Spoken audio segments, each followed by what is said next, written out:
छुटा जी तो कैला रंगदारी रे घरा चढ़ के मारबो बरियारी रे छुटा जी तो कैला रंगदारी रे घरा चढ़ के मारबो बरियारी रे तोरा बाप के न तोरा दादा के चिन्हबो बेटा सब गोली मारबो तायब के न तोरा बाप के न तोरा दादा के चिन्हबो बेटा सब गोली मारबो तायब के न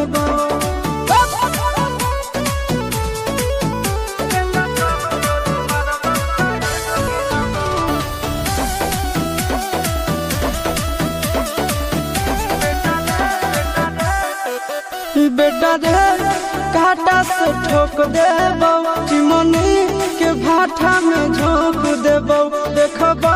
कवन बाप बचैतौ तोरा प्रशासन के गाड़ी भी रोक देबो बेटा जी सुनो बेटा रे काटा से ठोक देबो चिमनी के भाटा में झोंक देबो देखबो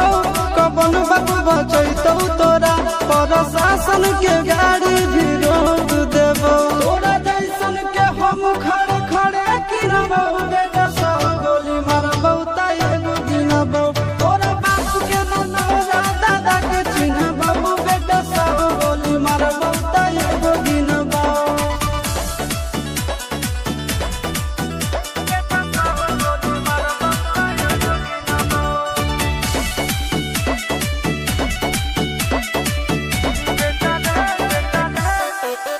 बेटा रे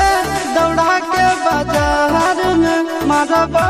गोली तोर कपार में रंगदारी जे करभी बिहार में गड़ देबो गंगा जी किनार में इतना मार पड़तो ना बेटा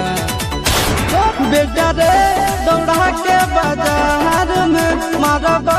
गोली तोर कपार में रंगदारी जे करभी बिहार में गड़ देबो गंगा जी किनार में कहो चिंटू आशीष के कारण सुनाबो बेटा सब गोली मारबो तायब गिनबो तोरा बाप के न तोरा दादा के चिन्हबो बेटा सब गोली मारबो तायब गिनबो